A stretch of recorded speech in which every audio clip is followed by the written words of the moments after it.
seja bem-vinda, seja bem-vindo a mais um Transmissão de Direitos Humanos, o nosso podcast para pensar em estratégias de luta por direitos e nutrir afetos. Eu sou a Raquel da Cruz Lima. E eu sou a Suhaili Youssef, e esse podcast é produzido juntamente com a Luísa Luz, para compartilhar ideias sobre direitos humanos e refletir sobre a prática ativista. Aqui, a gente entrevista pessoas que fazem a prática em direitos humanos e tem experiências bacanas para compartilhar. E o nosso programa começa sempre refletindo sobre algum tema importante da luta por direitos, tendo como referência alguma coisa que a gente leu, viu, ouviu. E hoje a gente vai falar de um artigo publicado em 2019 na revista Journal of Human Rights Practice pelo Dustin Sharp. A referência para você baixar esse artigo e poder ler também dá para encontrar lá no nosso site, que é o www.transmissãodh.com.br, e você encontra aqui também na descrição do episódio. Este artigo, ele dialoga bastante com os objetivos do Transmissão Direitos Humanos, porque ele sugere alguns temas sobre os quais o Dustin acha importante que as pessoas que trabalham com direitos humanos na prática devem conversar para melhorar sua atuação em um contexto político que pode ser especialmente desalentador como aquele no qual vivemos.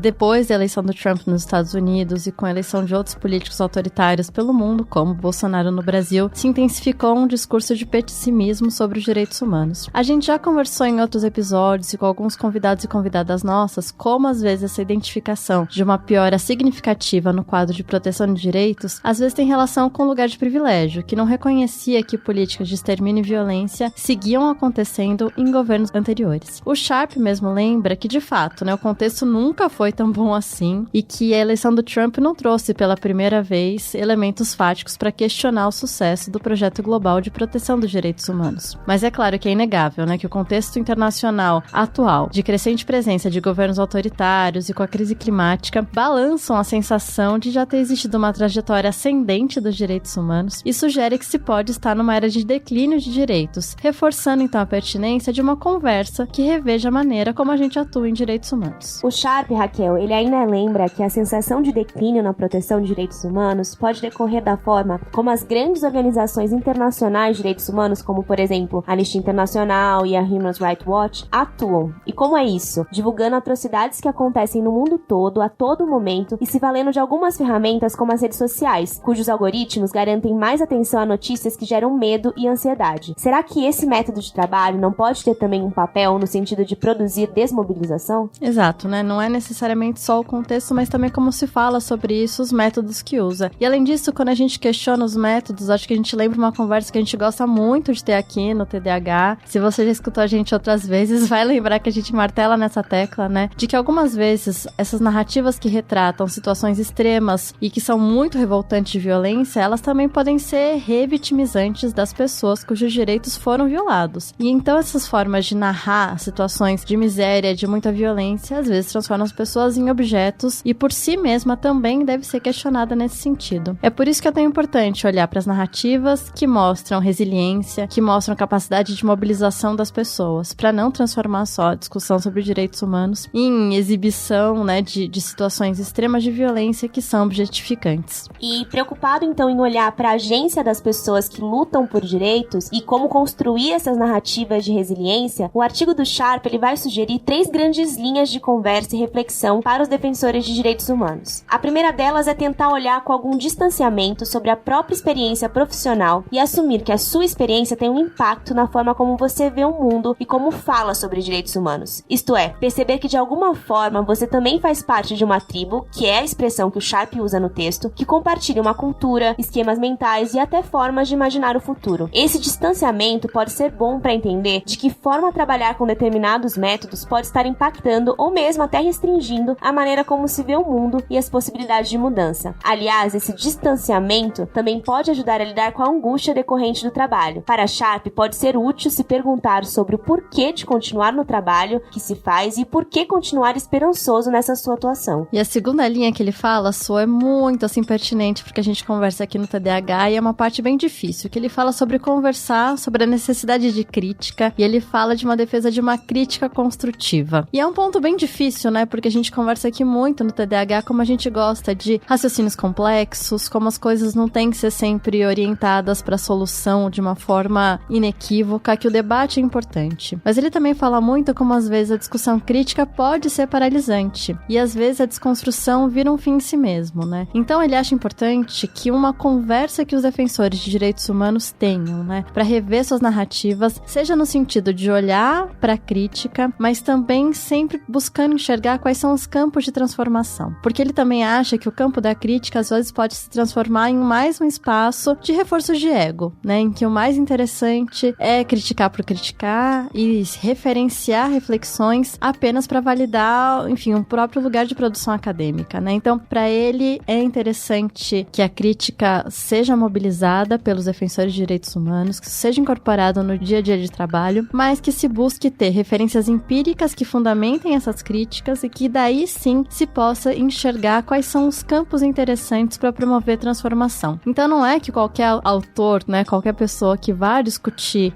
problemas, reflexos negativos, situações adversas que vêm da atuação em direitos humanos tem que oferecer solução. Mas o que ele acha interessante é ser possível identificar onde estão os campos para promover a mudança. Bom, e a terceira linha de conversa, né, ele escreve de um lugar do norte, eu acho que pra gente aqui, né, que tem acúmulo de advocacia popular, de outras formas de militância, é muito mais óbvio. Mas eu acho que ele falando com um público que é muito europeu, né, numa revista que adora o vocabulário do Direito Internacional dos Direitos Humanos, da ONU, etc., não é tão evidente. Mas ele fala para conversar, então, sobre as limitações do modelo legalista de direitos, né, de você não pensar só em promover direitos a partir das normas do Direito Internacional dos Direitos Humanos, mas olhar também para conceitos amplos, como solidariedade, comunidade. A ideia de transformação não deveria ser só ligada a novas previsões normativas e essas mudanças que acontecem de cima para baixo. Ele acha que também se deve olhar para questões subjetivas, para as transformações nas pessoas e que dessa forma não sejam narrativas limitadas ao normativo e legalista. Então ele fala de abraçar uma pluralidade de modelos na atuação em direitos humanos e não só aqueles clássicos, né, de textos que a gente adora que falam, como o name and shame a partir dos relatórios, do litígio internacional, aqueles modelos fechados que talvez as grandes ONGs internacionais, principalmente essas que nasceram da Europa e dos Estados Unidos, muitas vezes usam. E eu acho, né, Su, até por todo mundo que a gente recebeu aqui, que a gente no Brasil tem tido muito, né, esse esforço de uma atuação criativa, propositiva e que não simplesmente aplica esses modelos de forma igual como acontece em algumas organizações internacionais. Te ouvindo agora, Raquel, especialmente nessa reflexão que nós já temos feito no podcast sobre esses modelos tradicionais de atuação, eu acho que a gente tem um gancho perfeito para nossa entrevista. Vamos lá? Vamos lá, então. Então vamos.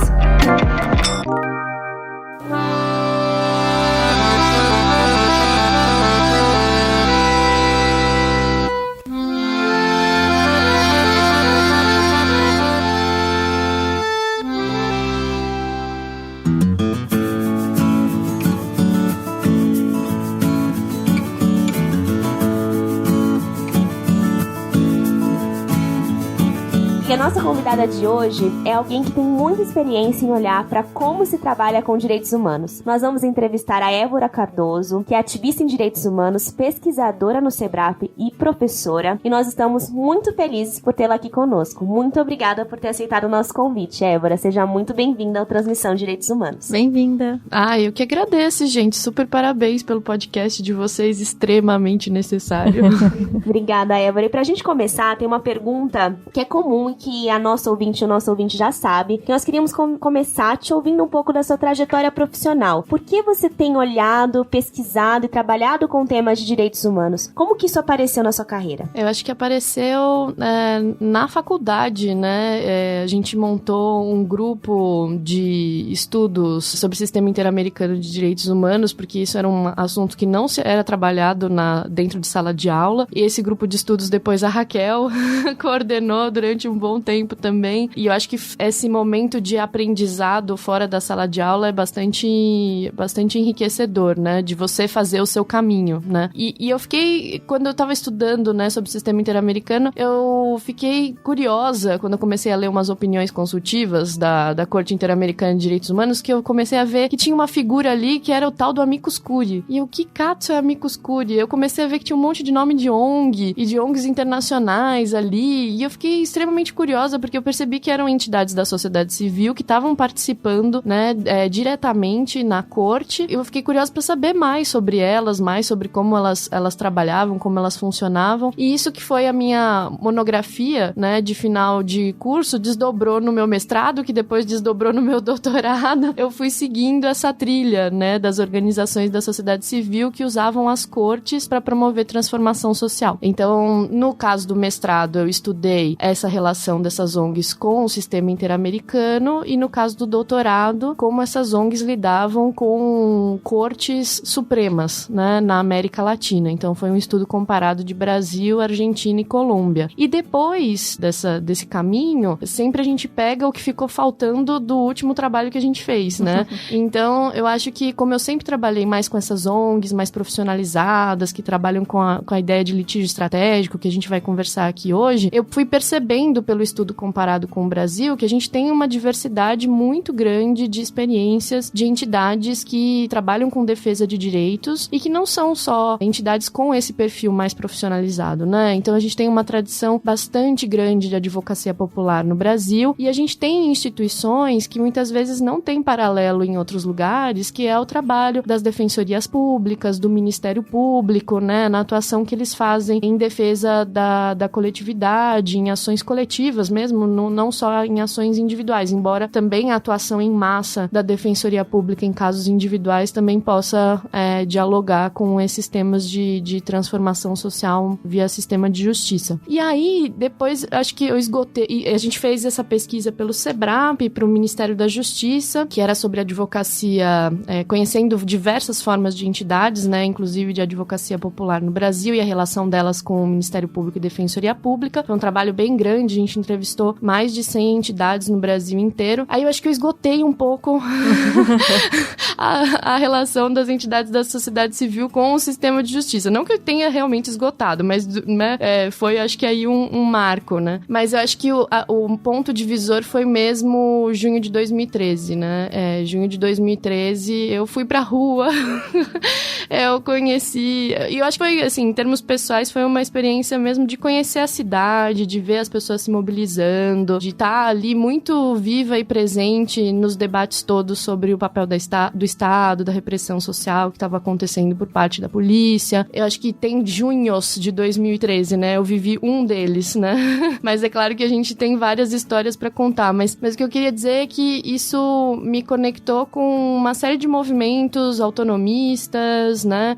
Que estavam debatendo o uso da cidade e eu fiquei encantada, né? Com esse caminho e aí, depois disso, eu já vinha também, acho que de uma certa ressaca acadêmica, porque eu acho que muitas vezes a gente é autorreferenciado, né? No ambiente acadêmico, né? A gente acaba produzindo conteúdo sem pensar no impacto que ele possa ter, né? A gente não se planeja para que o conteúdo que a gente produz na academia efetivamente tenha impacto. Então, ele acaba circulando sempre entre os mesmos lugares, as mesmas pessoas. Então, acho que essa sensação de rua, de vida pública, de participação política viva, né? Me fez também querer ir por outros caminhos e acho que aí desdobra a vida ativista, né? Mais ativista. Foi aí que eu me aproximei da Rede Feminista de Juristas, do Me Representa, né? Que a gente construiu juntos, do Vote LGBT. Então, acho que a gente acabou indo por um caminho que era muito mais de pensar a subrepresentação de corpos minorizados. A gente não fala minorias, porque se você somar mulheres, pessoas negras, LGBTs, indígenas, a gente com certeza é a maioria da população brasileira. Por isso que a gente fala que são minorizados, porque na verdade a gente tem uma questão estrutural de exclusão desses corpos dos espaços de poder. E aí a gente começou a trabalhar mais com essa linha de representatividade política, né? E especialmente no legislativo. E eu acho que as duas coisas têm a ver. Eu acho que, na verdade, foi um caminho também que dá pra gente ver na sociedade brasileira, né? A gente passou por um processo de defesa de direitos, né? No nosso processo de redemocratização, num processo constituinte muito bonito, né? Eu fiquei estudando recentemente o nosso processo constituinte. Estima-se que entre 9 e 12 milhões de pessoas passaram pelo Congresso Nacional no nosso processo constituinte. É uma mobilização popular sem paralelo. Não é à toa que a gente tem SUS, não é à toa que a gente tem, né, várias políticas universalistas, né, de educação, educação, o movimento de mulheres negras foi fundamental pra gente ter o SUS, a gente não teria o SUS sem isso, e acho que uma vez que esses direitos todos foram plasmados na Constituição, o caminho natural era, bom, agora tá tudo ganho, é só a gente fazer implementar. Então acho que esse foi um caminho que as entidades de defesa de direitos trilharam, né? Foram pro caminho da aplicação pelo judiciário e perceberam que não era automático, isso não se dava de modo imediato, né? Pelo contrário, tem que ter uma reforma do sistema de justiça, porque o sistema de justiça não tá respondendo adequadamente. E acho que a gente tem uma trajetória também de sociedade civil que se voltou mais pra incidência no executivo, quando teve abertura pra alguns partidos mais de mobilização popular, e acho que agora a gente tá retomando essa ideia de uma ocupação direta da política pelos corpos não representados, né, que não adianta mais falarem em nome de, né, tem que ser diretamente por, né, e não em nome de. Então, acho que dá pra traçar um paralelo aí.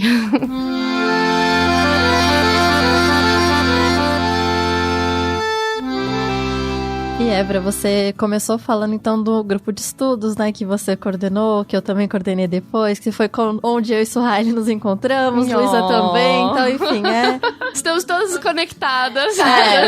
O Origem e Transmissão de Direitos Humanos tá lá. Enfim, então a gente vê, né, nessas nossas trajetórias, nessa mesa aqui, a importância dessas organizações universitárias para trajetórias profissionais em direitos humanos. E aí eu queria saber, você tendo entrevistado, né, tanta gente de organizações de direitos humanos no Brasil, você vê esse lugar das organizações universitárias sendo importante nesse caminho profissional de mais pessoas dentro dos direitos humanos, né? Isso extrapola o seu caso, o meu caso? Como que você vê isso? Com certeza absoluta, né? Na pesquisa que a gente fez para o Ministério da Justiça, né, sobre entidades de defesa de direitos no Brasil, a gente fez essa pergunta para todos os entrevistados, né? Os mais de 100 lá que a gente entrevistou. A gente fez essa pergunta, né, em relação à questão de trajetória, né, do que te levou a trabalhar com defesa de direitos humanos nesta organização. E tinha uma parcela grande que respondeu que era a experiência acadêmica que tinham tido, né? Por exemplo, entidades de advocacia popular,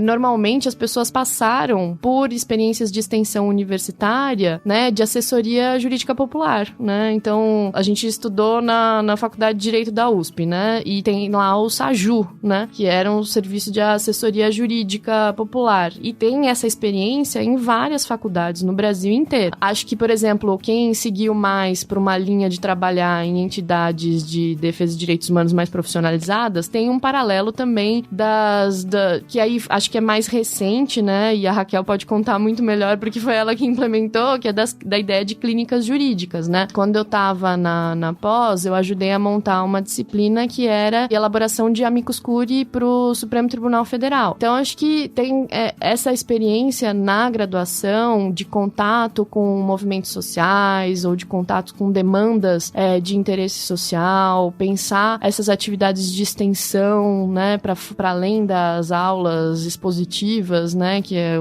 costumam ser o grosso de boa parte dos cursos de direito. Essas atividades de extensão, elas trazem um comichãozinho, né, de depois as pessoas atuarem nessa área de defesa de direitos, mas acho que também vem muito da trajetória pessoal, né? Isso daí eu acho que essa reflexão veio principalmente da minha experiência na Rede Feminista de Juristas, né? Teve uma vez que a gente fez um encontro e foi bem no começo ali da Rede Feminista de Juristas e a gente começou a falar do que motivou a cada uma de nós estar ali, né? Mas foi uma choradeira. Foram tantos rolos de papel higiênico, porque eu não sei, eu fiquei pensando, né? Eu não sei se dá pra ter uma trajetória ativista sem você perceber, né, que você passou por alguma situação de violência ou por alguma questão mais estrutural, sabe? Tinha ali desde pessoas que já passaram por situações de abuso sexual até pessoas que são filhas, né, de pessoas que sofreram isso na ditadura. Não sofreram diretamente, mas sofreram com perseguição política e episódios de violência. Então, assim, acho que tem um aspecto também pessoal, né? né, que faz que a gente busque alguns caminhos, né, de ativismo, né? E aí, acho que muitas vezes a gente não... É quase que foi um espaço ali terapêutico, né? Coletivo, um espaço terapêutico coletivo. Mas eu acho que às vezes a gente não reflete muito sobre a nossa própria trajetória individual e o quanto ela nos leva para o ativismo, né? Mas que é uma reflexão interessante para se fazer, ou no divã, ou no grupo que vocês tiverem, ou sozinho, pensando no rolê, né? Eu acho que a gente, em alguns episódios, teve essa oportunidade também, Évora, de ver algumas convidadas que a gente teve mostrando como sempre foi muito pessoal a questão de estar na militância de direitos humanos e isso ser um processo importante até, né? Num tema que a gente gosta de falar mais pra frente, mas do promover cuidado, né? Esse cuidado coletivo, esse autocuidado. Mas uma outra coisa que a gente queria perguntar ainda, né? Como você falou, não só da sua experiência como estudante, né? Nas organizações universitárias, mas também como professora, né? Então, fazer amicus curiae. E eu também tive a experiência da Clínica de Direitos Humanos Luiz Gama. Aliás, quem tiver interesse, eu e a Luísa, a gente já falou sobre esse tema no podcast Olhares, que foi só sobre o tema clínicas. E uma pergunta que a gente sempre se tem, eu queria ouvir um pouco a sua impressão, Évora, é se a gente, assim, consegue então visualizar bem como essas organizações impactam na trajetória das pessoas também se dedicarem profissionalmente a direitos humanos, mas como você acha que a atuação dessas organizações impacta no campo dos direitos humanos, né? Se essas organizações como clínicas, como assessorias jurídicas, têm uma atuação própria, diferente das ONGs, se elas conseguem, se elas são atores relevantes em conseguir resultados de conquista de direitos mesmo, como que você vê, então, esse lado da atuação realmente na incidência que elas têm e nos resultados que esses grupos conseguem alcançar? Eu acho que para pensar essas atividades dentro das universidades, né, a gente precisa discutir o perfil das universidades no Brasil, né? Quando a gente fala principalmente dessas atividades de extensão, onde elas estão acontecendo? Elas estão acontecendo no ensino público, principalmente, nas universidades públicas. As universidades privadas, a gente está vivendo um processo de massificação, né, de grandes conglomerados de ensino superior que não estão pensando, né, no tripé universitário, não estão pensando o pé da extensão, né? Não é algo que dá recursos, é algo que pode gerar problemas políticos, né? Dependendo com qual tema você vai trabalhar, especialmente quando a gente está falando de temas que referem-se a direitos humanos, que muitas vezes acabam implicando em você ser crítico da atuação do Estado, ou ser crítico da atuação das empresas. Eu, pelo menos, não tenho visto, né, grandes espaços desse tipo de experiência no ensino superior que não nas universidades públicas, com algumas exceções, né? Com algumas exceções. A gente pode falar da PUC do Rio de Janeiro, né? Ou um pouco aqui da PUC de São Paulo também, que aí já vem de uma ideia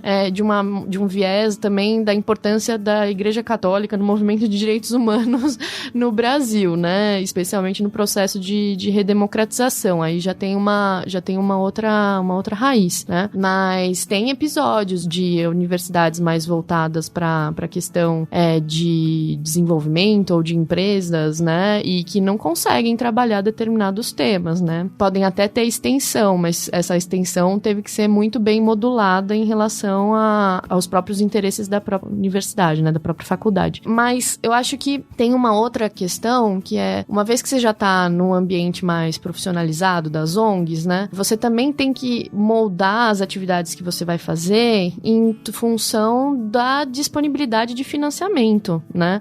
Então, você precisa ver nas fundações internacionais que elas escolhem as suas linhas prioritárias de financiamento, né? A cada X tempos, elas fazem os seus planejamentos internos em relação a quais são as linhas, né? Em algumas entrevistas que eu fiz, por exemplo, na Colômbia, algumas organizações me disseram, olha, a gente tem tudo que a gente quer trabalhar com gênero, mas a gente só consegue trabalhar com gênero se a gente falar sobre o impacto do conflito no gênero, entendeu? Então você tem que falar sobre conflito, porque essa é a linha de financiamento que existe. Ao passo que quando você está na universidade, né, especialmente a pública, existe aí uma liberdade maior, né? A gente está falando também de experiências universitárias públicas em que muitas vezes são feitas pelos alunos, diretamente pelos alunos, e que não dependem de você ter um professor que seja parceiro, né, para que elas aconteçam. Então tem um grau de liberdade de atuação muito maior, né, do que se tivesse que exclusivamente depender de professores para que essas atividades existissem, né? Tem uma importância própria, sim, tem um impacto no ativismo em direitos humanos, sim. Acho que as universidades são espaços de maior liberdade, mas a gente também precisa discutir de que universidade a gente está falando. Um tema que a gente tem discutido muito aqui, acho que você falou um pouco na sua fala, foi essa do financiamento, e como o financiamento ele vai moldando a agenda mesmo da atuação das organizações de direitos humanos. E como você enxerga isso num contexto, por exemplo, que a Defensoria Pública tem passado a atuar mais também no âmbito dos litígios estratégicos, desse advocacy, que era muito centrado antes nas organizações da sociedade civil, que de algum modo dialogavam muito com esses financiadores. Como você enxerga esse papel, então, que vem desse outro ator, que seria a Defensoria Pública? Acho que eu vou aproveitar para falar tanto da Defensoria Pública quanto do Ministério Público, né, que seriam esses nossos órgãos do Estado, né, de defesa de direitos, né. E aí eu acho que tem uma historinha para se contar, né. Acho que no processo constituinte, esse lindo processo constituinte, eu toda vez fico emocionada de falar da Constituição, porque, né. Mas é bonitinho, eu abri o site recentemente, que ficam os documentos, é uma coisa que fica... Pois é, tão lindo. Mas, enfim, no processo constituinte, a gente teve uma mobilização gigantesca da sociedade civil para que o Ministério Público tivesse essas competências ampliadas de defesa da sociedade, né? E isso, óbvio que também teve um lobby institucional do Ministério Público para ter essas competências, né? E foi um lobby muito bem sucedido, né? Foi uma incidência. Tem gente que não gosta da palavra lobby, eu não tenho problemas com ela, mas parece que o melhor é a gente falar incidência. Então, teve um processo de incidência muito grande, tanto da sociedade civil quanto institucional do próprio Ministério Público. E essa competência nova que foi plasmada na Constituição, ela virou uma frustração para boa parte da sociedade civil depois, porque não viu no Ministério Público realmente a efetivação desse papel, né? Então, acho que tinha uma expectativa da sociedade civil de que, bom, agora que tá na Constituição, que o Ministério Público tem essa competência, a gente tá livre para fazer outras coisas, né? Ou a gente só cobra pontualmente o Ministério Público. Mas a sensação, né, que veio principalmente das entrevistas que a gente fez naquela pesquisa pro Ministério da Justiça, era de que houve um grande encastelamento do Ministério Público, né? Você tem aí acaba tendo a percepção por parte dessas entidades da sociedade civil de que se trata de uma entidade elitista, é um reflexo talvez do próprio processo seletivo, né, dos concursos, de você ter 3 anos de experiência, disso demandar muitas vezes que pessoas que conseguem ficar paradas 3 anos estudando, então quem é que você está excluindo desse processo de ingresso nessas carreiras jurídicas do Estado? É muito mais fácil se você tem um amigo, um irmão do seu pai, ou um amigo do seu pai que tem um escritório de advocacia, ele assinar um documento dizendo que você teve esses 3 anos de experiência, só que na verdade você ficou sentado no cursinho estudando loucamente, ou seja, quem são as pessoas que acabam ingressando nessas carreiras, né? Então teve um processo de elitização também, né, dessas carreiras muito grandes, em que esses movimentos sociais, essas entidades da sociedade civil não estão se vendo representadas e nem os temas com os quais elas trabalham, elas estão se vendo representadas ali. E aí, acho que tem um segundo momento, que é a aposta da sociedade civil nas defensorias públicas, né? Porque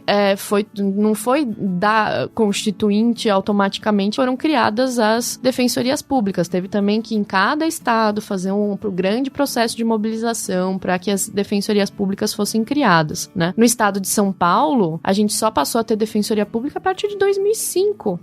2005, no estado de São Paulo. Tá debutando.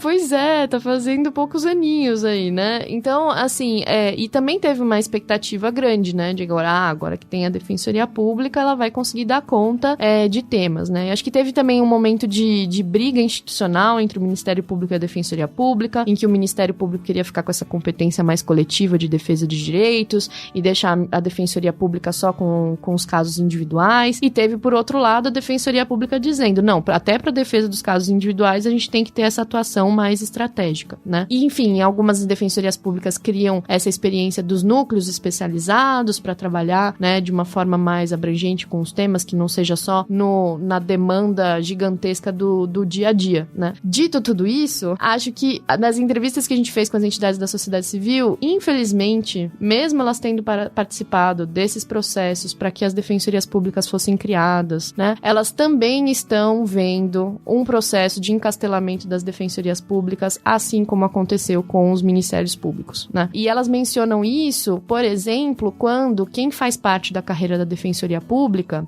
ao invés de brigar para que haja uma expansão do número de defensores, está brigando por equiparação de direitos, né, em relação às carreiras do Ministério Público e do Judiciário, equiparação salarial ou equiparação de benefícios, né? Então, as defensorias públicas públicas, elas são as que menos recebem recursos comparativamente às outras instituições do sistema de justiça, né, do judiciário e do Ministério Público. Mas a gente tem visto uma briga muito mais voltada para a equiparação de benefícios de carreira do que propriamente uma briga para a expansão efetiva territorial da Defensoria Pública, né? Tanto é que, bom, e aí tem uma outra briga que é com a OAB, né? Que é em relação a advogados dativos, né? Que nos lugares onde não tem Defensoria Pública, quem acaba exercendo esse papel são os advogados dativos. Então também tem uma briga da OAB para que a Defensoria Pública não cresça, né? E paralelo a tudo isso tem a relação com o governo do Estado, porque essa atuação, quando a gente não tá falando de Ministério Público Federal, né? Quando a gente não tá falando de Defensoria Pública da União, a gente tá falando principalmente da experiência dos estados. E eles acabam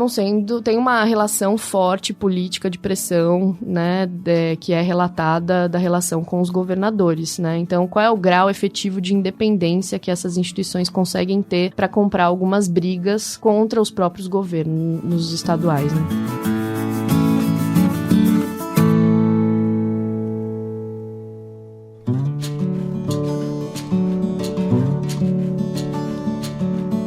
Évora, eu acho que tudo que a gente conversou agora, a gente tá tateando muito, então, nesse tema do litígio, né? Falando aí de toda a esperança, da Constituição, de quais seriam as expectativas. Então, acho que agora a gente pode entrar um pouco nesse tema que você sabe muito, né? Que é esse lugar do litígio na atuação das organizações de direitos humanos. E eu não sei, talvez tenha que ser uma historinha também, né? Mas como que você vê, então, que essa ferramenta, né, levar casos para o sistema de justiça foi incorporado pelas organizações brasileiras no seu dia a dia de trabalho? E quais têm sido sucessos ou não? Acho que já teve um spoiler, né? Quando você falou que viram que tem o judiciário, não é tão legal assim. Mas, enfim, tendo ouvido tanta gente, né? Como que você vê que as organizações incorporaram essa ferramenta do litígio? De que forma e com que resultados? Acho que, como a gente já tinha comentado, né? Assim que acontece o processo constituinte e vários direitos são plasmados na Constituição, há uma busca por várias entidades, né? De defesa, de implementar isso. E isso foi feito pensando talvez no modelo de advocacia que é um modelo de advocacia de balcão, né? Atende todo mundo relacionado a esse tema, né? E por uma série de fatores, né? Eles viram que conforme você ia entrando com esses casos no judiciário, não significava sucesso imediato só porque estava no texto da Constituição, né? Teve também participação de mobilização para aprovação de leis para concretizarem mais, né? Para especificarem mais o texto da Constituição. Aí também teve litígios, né, em torno dessas leis, mas era muito mais um litígio, talvez, de casos individuais. Vamos levar o caso que agora que tem a lei, ou que agora que tem o texto da Constituição, isso vai ser implementado. E não foi o que aconteceu, né? O judiciário, ele não tá aberto a todas as causas, ele não tá aberto a todos os temas, né? O que se percebeu é que você tem que fazer um trabalho também de questionar como é que funciona o poder judiciário, né? De quem está dentro do sistema de justiça, quais são os seus atores, né? Porque só levar um caso não é suficiente, né? E acho que essas entidades, elas acabaram também se deparando com questões relacionadas a não temos pessoal suficiente, a demanda é muito maior do que a gente consegue lidar, não temos recursos para absorver tamanha demanda, né? Então acho que daí também o envolvimento dessas entidades no processo de criação das defensorias públicas nos estados, para que as defensorias pudessem absorver, né, o grosso das demandas, porque o objetivo não era fazer com que a sociedade civil prestasse um serviço que era do Estado, né? Era mais de conseguir fazer avançar determinadas causas, né? Determinados temas. Mas acho que teve uma primeira experiência que era mais uma advocacia de casos individuais, né? Depois, acho que por conta de tudo isso que eu falei, essas entidades que começaram com experiência de casos individuais começaram a falar, olha, a gente só dá conta de trabalhar com alguns casos. Então, quais casos a gente vai escolher para trabalhar, né? Não, tem que ser um caso que seja mais impactante, um caso que seja emblemático. Então aí é que começa a ter uma ideia de advocacia, né, de litígio de causa, né? Então, mais do que um serviço para atendimento de todo mundo, né, é mais uma experiência de que casos a gente vai pegar para fazer avançar essa causa, esse tema, né? E tem outras trajetórias, né, de organizações que já começam com a ideia desse litígio emblemático, né? Que normalmente são organizações organizações mais profissionalizadas, que têm outra trajetória, que normalmente é mais internacionalizada também, de um discurso mais internacionalizado de direitos humanos, né? E elas já vêm, né, já tem um modelo mais ou menos, né, compartilhado globalmente de qual que seria a forma de funcionar dessas organizações, né? Então, você já monta um projeto com uma estratégia de como é que você vai fazer com que essa causa, daqui não sei quanto tempo, tenha tal e tal impacto. E aí, como é que o judiciário pode eventualmente entrar dentro desse planejamento, que envolve também incidência no legislativo, ações de comunicação e blá, blá, blá, blá. Então, assim, é outra coisa, né? É uma atuação por projeto, né? E por projeto financiado. É outra lógica de funcionamento, né? Mas claro que isso daí é quase como uma tentativa de você criar uma tipologia, né? Nos casos reais e concretos, as histórias se misturam. Mas eu achei muito legal uma entrevista que eu fiz com um advogado popular que defendeu pessoas que foram presas na ditadura, né? E que ele me passou a tipologia dele, né?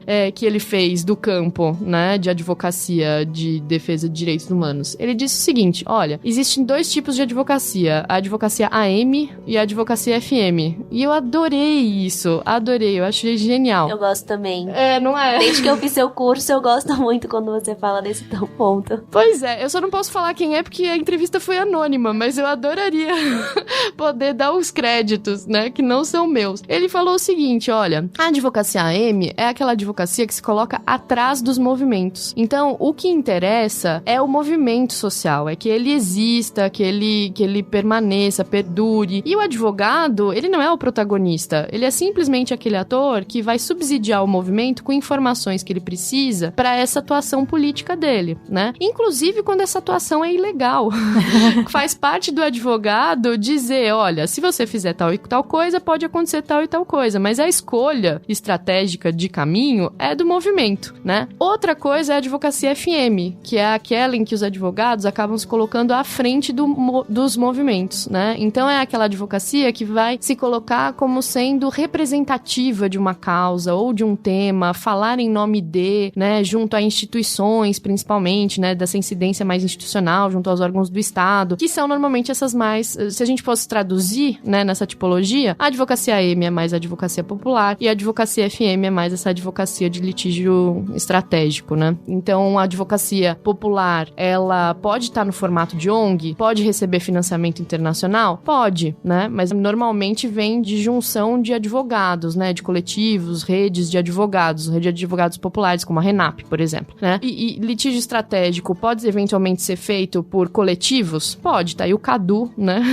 pra gente, né, como exemplo. Mas normalmente é feito por ONGs, com financiamento internacional e tudo mais. Então, na prática, essas trajetórias se misturam, né? Mas é uma tentativa de criar uma tipologia aí, né? Te ouvindo um pouco, Évora, também falar do litígio, a gente tem uma reflexão que nós temos feito aqui também, de olhar também para esse outro ator, que seria esse advogado pro bono, também se inserindo nesse contexto de que no Brasil, por exemplo, a advocacia de graça, né, gratuita, começou muito no campo da advocacia popular, junto aos movimentos sociais, e surge, depois de um tempo, inclusive com protagonismo de organizações, de escritórios de advocacia, isso que seria o advogado pro bono, que tem muito uma influência de um direito norte-americano, de uma lógica norte-americana de pensar acesso à justiça. E como você enxerga hoje que essa advocacia pro bono tem se colocado no Brasil para pensar a transformação social? Ela é uma advocacia pro bono muito próxima, né, dessa advocacia norte-americana, ou ela tem suas especificidades, se aproxima de outros países latino-americanos, principalmente pensando numa advocacia em direitos humanos que ela não seja só das causas individuais, né? E a advocacia pro bono sempre se colocou, de algum modo, uma advocacia em direitos humanos que fosse, né, de interesse público, mas em casos individuais. Como você enxerga um pouco isso? Eu acho que... Eu pensei naquela frase follow the money, mas nesse caso não é que ela se aplica.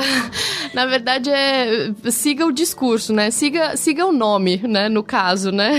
Siga o nome pro bono, da onde ele vem, como ele se reproduz e se dissemina, né? Então, a experiência dos Estados Unidos, a experiência dos Estados Unidos tem uma trajetória muito grande de pro bono, de trabalho pro bono, né? Inclusive nos escritórios de advocacia. Isso é esperado dos escritórios de advocacia, mesmo os grandes, gigantescos escritórios de advocacia, que eles têm uma parte de horas, né? Um banco de horas dedicado à advocacia pro bono, que é essa advocacia gratuita, né? E tem um relativo muito trabalho já de incidência em casos, já tem uma relativa experiência de incidência em casos que sejam emblemáticos, né, daqueles casos mais que chamam mais atenção, né. Então, são casos relacionados a, sei lá, questões LGBTs, de gênero, mas são temas bastante polêmicos, né, que essas entidades não têm problema, esses escritórios de advocacia não têm problema de trabalhar com isso, ou migrantes, brigar com o Estado, né, tem um relativo grau de autonomia para conseguir lidar com isso. Bom, a advocacia pro bono, se a gente tirar o nome, né, se for advogados trabalhando gratuitamente, sempre existiu, né, no Brasil, em qualquer lugar, sempre tem um advogado que se voluntaria, atende um amigo, ou atende um grupo, né,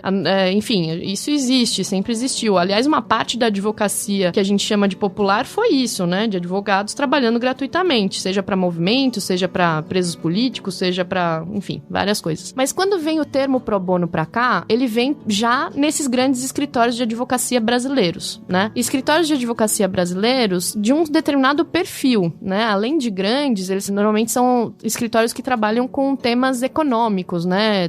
Defesa de empresas e tudo mais. A questão é que aqui a prática pro bono, o contexto pro bono acaba sendo diferente em relação aos Estados Unidos, né? Esses grandes escritórios, eles se dedicaram muito mais a criar um banco de horas para fazer um atendimento de assessoria jurídica para ONGs. Quer formar sua ONG? A gente ajuda com o estatuto, a gente ajuda com a sua regularização e blá blá blá. Mas daí a você trabalhar com causas, aí já é um passo muito grande, né? Por quê? Porque quando você trabalhar com causas, isso significa que você vai brigar com pessoas, né? Você vai estar adotando posições que talvez os seus clientes que têm um perfil mais conservador não aceitem. Ou você vai estar se colocando numa posição de brigar com o Estado e, na verdade, você quer ter boas relações com o Estado, né? E além disso tudo, a gente não tem essa tradição, não tinha, né, essa tradição de advocacia pro bono, né? Essa expectativa de que os grandes escritórios necessariamente fizessem essas atuações em casos emblemáticos. Então,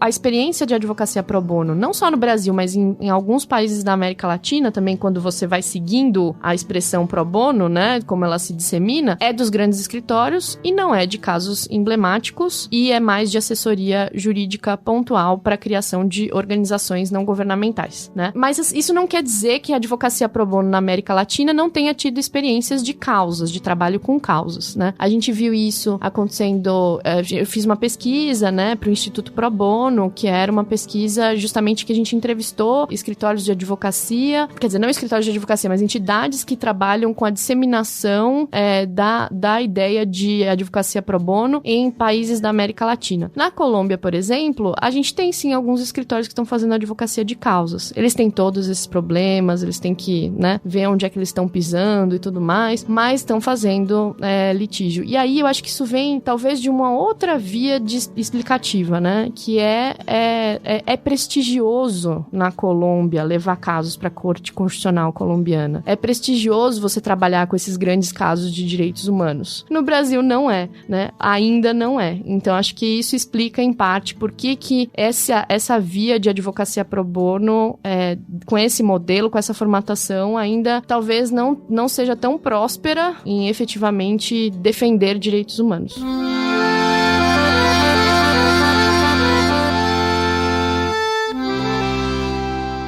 Débora, muito interessante ouvir você falar sobre a advocacia pro bono, como ela pode ou não se colocar no campo dos direitos humanos. E agora eu queria voltar um pouquinho no que a Raquel tinha comentado com você sobre o litígio estratégico. Você falou um pouco como as organizações têm feito litígio estratégico dentro do sistema de justiça, apostando no sistema de justiça como um lugar para se discutir, se disputar direitos. Mas e se a gente olhar agora para o sistema internacional? Você tem uma pesquisa muito importante sobre o litígio no âmbito do sistema interamericano de direitos humanos. Então, como você enxerga, então, essa realização de um litígio que é internacional, nesse outro espaço, para discutir direitos e pressionar internamente para avançar em determinados temas? Eu acho que daí vale fazer uma observação que a gente sempre fala daquele drama, né, do quanto às vezes o internacional pode ser algo que esvazia a dimensão das vítimas. Então, às vezes, a partir do momento que se internacionaliza, né, vira talvez um momento especial, talvez de risco, né, do caso se desenvolver enraizar. E a gente conversou bastante com algumas pessoas que até trabalham com litígio internacional sobre esse drama. Então, como que você vê, assim, o espaço do internacional? Você acha que ele vem alinhado à tradição dessas organizações? Ele é um momento que, às vezes, de perda dos casos, ou tem sido relevante para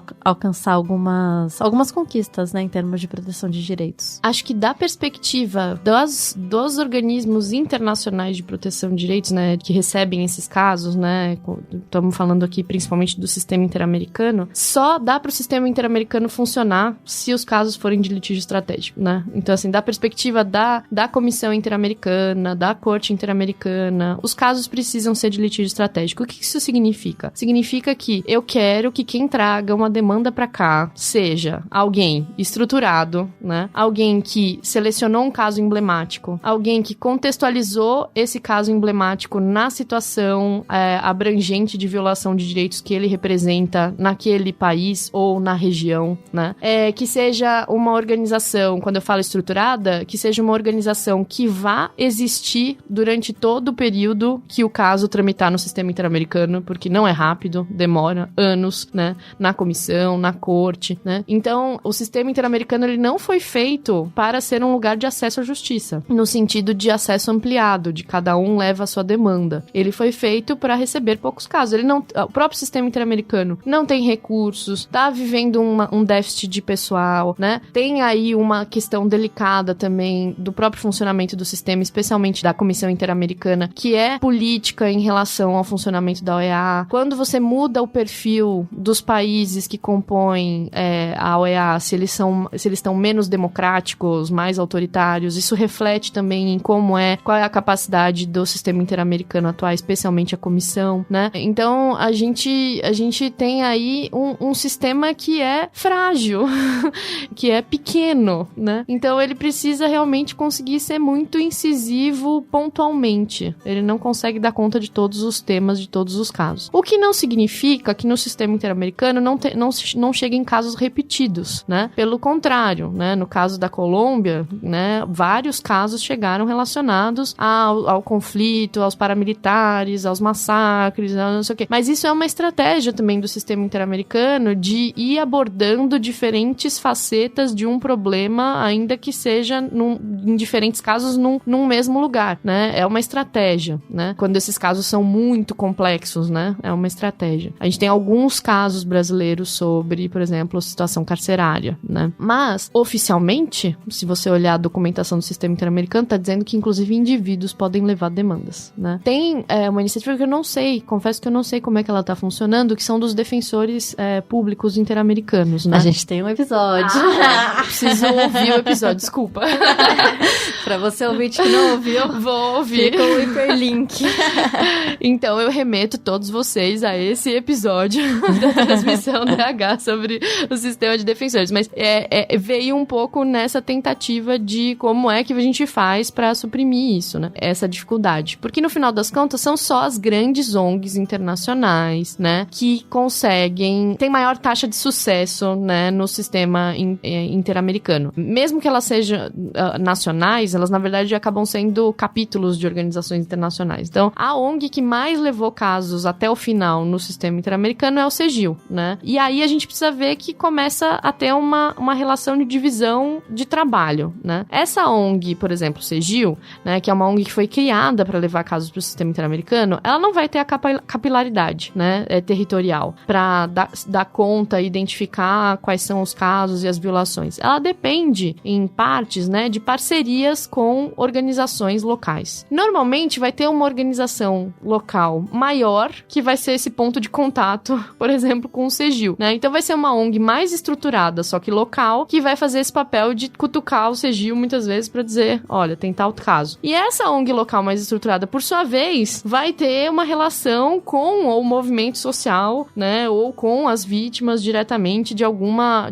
situação. Então é feito como se fosse um esquema de parceria aí, né? Só que nesse sentido, a discussão é clássica já, né? Que é o quanto que as vítimas vão ter os seus interesses representados nesses processos, ou o quanto que vai ser um litígio de causa, né? E aí o que importa é o planejamento, seja da ONG internacional, seja da ONG estruturada local, em relação a como avançar aquela causa, né? E aí, claro, elas precisam conversar muito bem, porque, por exemplo, já logo de cara na Comissão Interamericana pode ser feito um acordo, né? Você pode ter um momento ali de acordo, e a vítima pode querer, eu quero o acordo. Mas as ONGs que estão levando esse caso pra lá, talvez elas não queiram acordo, porque elas querem formar jurisprudência, elas querem formar um precedente que possa ser usado depois para vários outros casos da região que estão sendo representados por aquele caso emblemático, né? Então, claro que isso tem que ser muito bem construído, mas é tenso. Ai, Évora, eu acho esse programa tá muito lindo, porque tá quase um metaprograma, assim, amarrando vários episódios que a gente já fez, né, e falando mais profundamente sobre eles. E aí eu acho que fica a pergunta pra gente encerrar essa parte mais, né, enfim, de reflexão sobre como atuam as organizações, um pouco, né, meio óbvio pra onde vamos, né? Você mesmo falou na sua própria trajetória sobre um momento que é muito revolucionário, eu acho, de transformação, que foi 2013, e a gente até quis começar falando um pouco, né, desse texto hoje, porque todo mundo se vê, muitas organizações se veem num momento agora de inflexão e mudanças, e acho que também na sua trajetória você começa a dar umas pinceladas pra pensar pra onde vamos, né, que você tá aí em coletivos que não se organizam como ONGs, essa maneira que muitas ONGs se organizaram, né, no meio dos anos 90, no começo dos anos 2000,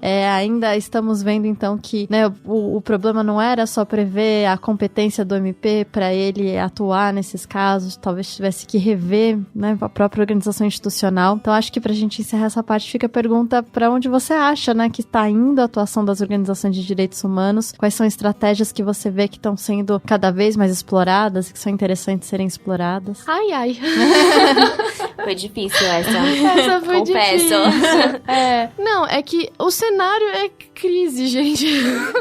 O cenário é muito, muito, muito crítico, né? Porque a gente vê um bloqueio, né, das instituições democráticas no âmbito interno, né? E, em parte, até o funcionamento dos sistemas internacionais dependem de um mínimo fluxo democrático interno para que eles possam funcionar bem, né? Mas a gente vive uma situação de bloqueio, né? Então, assim, para as organizações mais estruturadas, existem oportunidades, porque são oportunidades dos financiadores internacionais. O Brasil estava saindo da rota de financiamento internacional, porque consideravam que a gente estava tendo uma melhora dos nossos indicadores sociais, e que aí a gente não era mais um lugar crítico, o que significava que era melhor destinar recursos para outros lugares que estavam precisando mais. Já não é mais esse o caso, né? Já começam a olhar para o Brasil como sendo um território que está vivendo perdas consecutivas de direitos e ameaças institucionais, né? Então, acho que nesse sentido tem uns... aquela que começa a querer, né?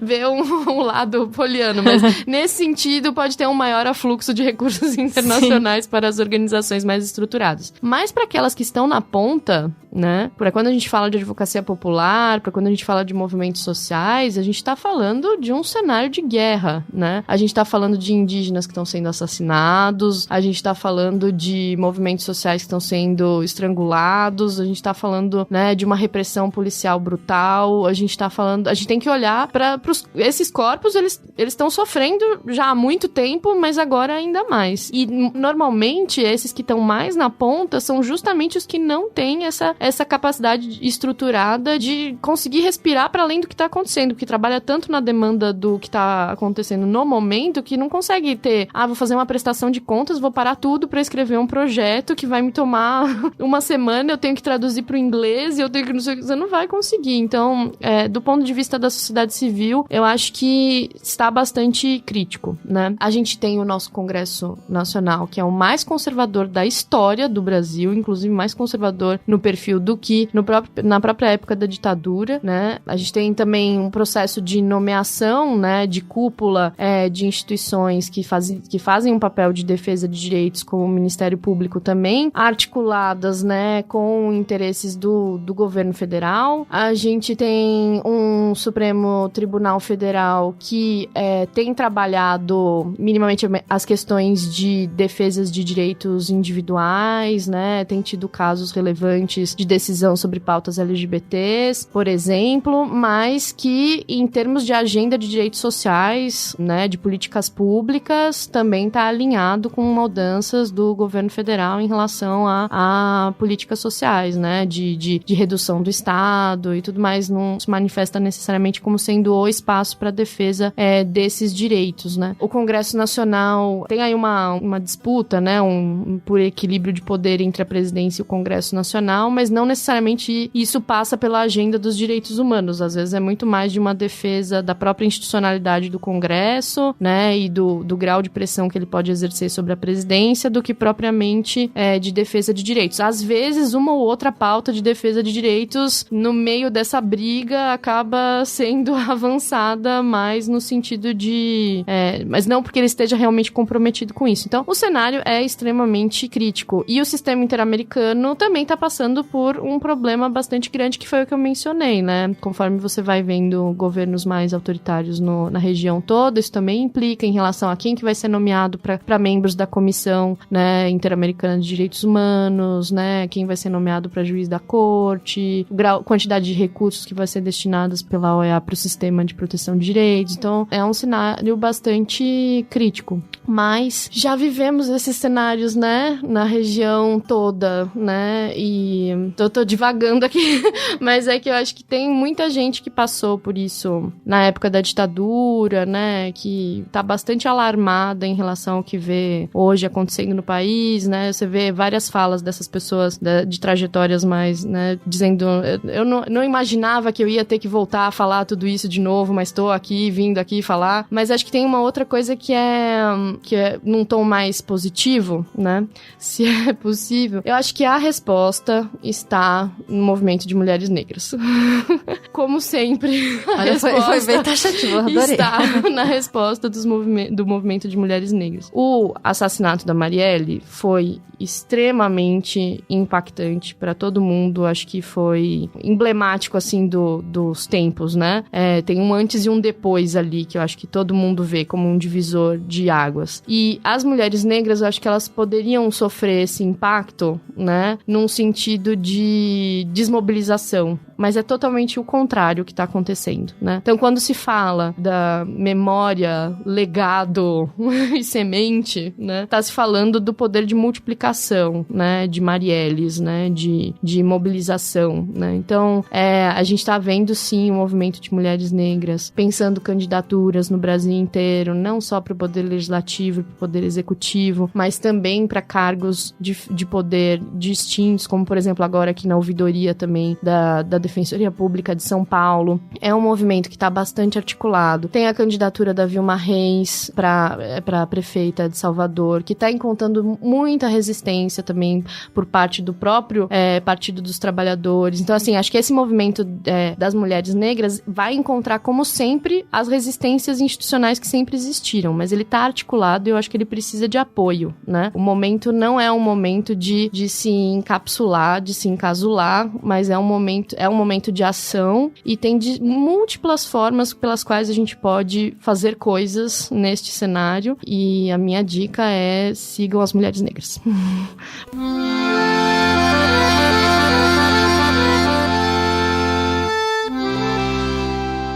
Évora, o trabalho com direitos humanos, ele é muitas vezes desacreditado por quem está trabalhando, por conta das dificuldades, das resistências, pelos próprios riscos das pessoas que militam. E o que te faz continuar tendo esperança para trabalhar com esse tema? Eu acho que quando a gente falou, né, de que a gente tem que olhar para nossa trajetória pessoal para ver o que nos leva a ingressar no ativismo, não é uma questão de escolha, né? Acho que é uma questão de... Claro, você pode escolher quando você vai dar uma pausa, você pode escolher quando você vai parar, mas não é uma questão de escolha você entrar. Eu acho que vai do processo de cada um, é uma necessidade, normalmente é uma descoberta de que o que você viveu individualmente não é individual, é estrutural, né? Sei lá, se você é uma mulher, que os episódios todos de assédio que você sofreu, ou de violência, que eles não aconteceram com você por acaso, né? Que existe um problema estrutural.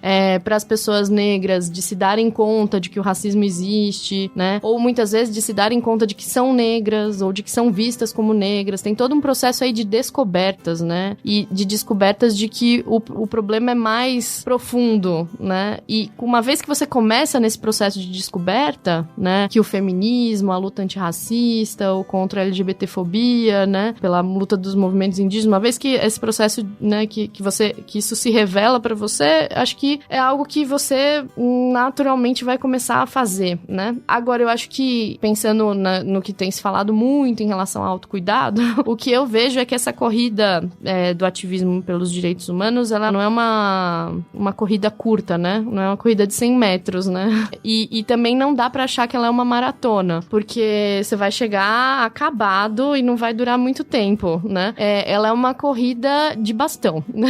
Então, assim, se tá muito pesado pra você, passa o bastão, entendeu? Acho que a corrida de defesa dos direitos humanos, ela não é uma corrida individualista. Ela é uma corrida em que você tem que fazer com que as pessoas que estão próximas de você estejam bem, estejam preparadas e que nem sempre elas precisam estar lá. Elas pode ser uma corrida de bastão, entendeu? Às vezes elas vão ter um momento de pausa, depois elas voltam e tá tudo bem, né? E o que você mesma faz pra se cuidar, então, nesses momentos que percebe que precisa de pausa, enfim, como que você lida com isso na sua dimensão pessoal? Eu acho que aceitar que você é limitada é extremamente importante. O seu limite físico, psicológico é importante. E, assim, é engraçado, né? Porque o caminho do ativismo pra mim foi um caminho de amigos, né? Então, foi um caminho construído para amigos, né? E então, essas pausas, elas também são muito recebidas quando você tá nesses espaços de articulação construído entre pessoas, né? Com as quais você tem relações de afeto, né? Pra além de... Não é um trabalho, simplesmente, né? Mas é isso, acho que também tem muito de um privilégio branco de quem tá falando aqui, porque você conseguir dar uma pausa no ativismo, né? Depende. Tem muita gente que acho que não consegue dar uma pausa nas violências que sofre na vida, né? Não é assim que as coisas funcionam também. Então, acho que, de novo aqui, né? Quando a gente pensa a questão de interseccionalidade, a questão das mulheres negras, acho que tem uma questão que é de violências tão múltiplas sobre determinados corpos, né? Ou das mulheres trans, né? Tão múltiplas sobre determinados corpos que não tem um momento de pausa, né? Que você possa ter, né? Então, mas, de novo, esses espaços de construção coletiva são espaços em que você se fortalece e que, na verdade, você quer fazer com que o outro nunca passe pelo que você passou. Acho que é um pouco isso. Então, acho que com essa fala potente da Elber, a gente pode passar para o nosso momento Faça Sua Transmissão.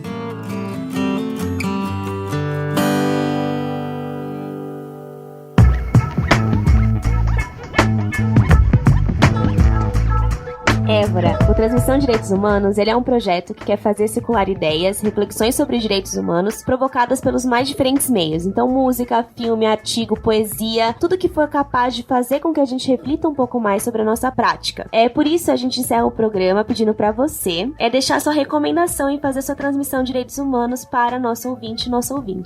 Eu tô com um filme na cabeça, eu vou falar dele, o que eu posso fazer. Eu não pensei muito a respeito disso, mas é o Jojo Rabbit. Gente, eu amei o Jojo Rabbit.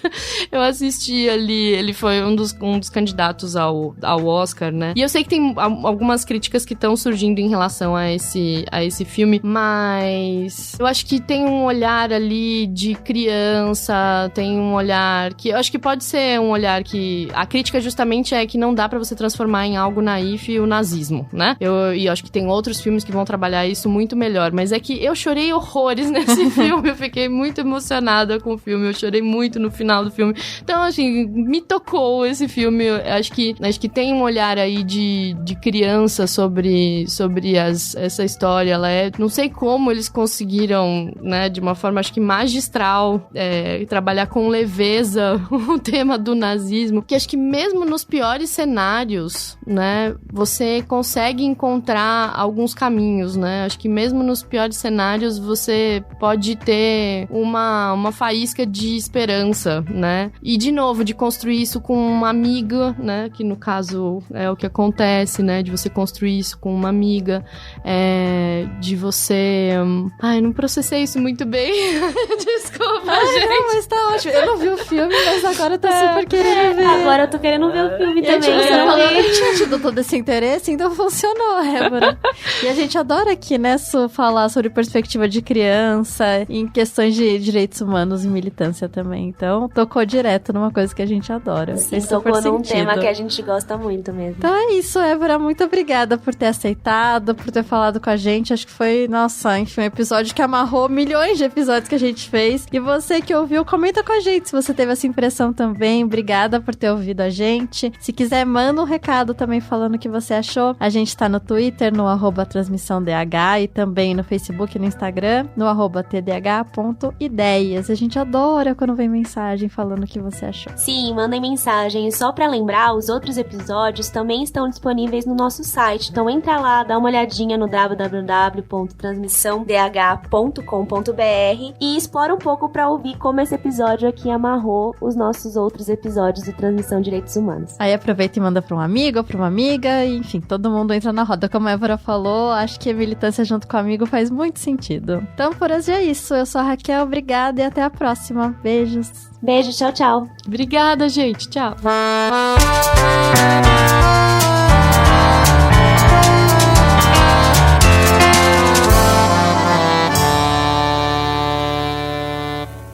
Esse podcast foi editado por Nativa Multimídia, dando alma ao seu podcast.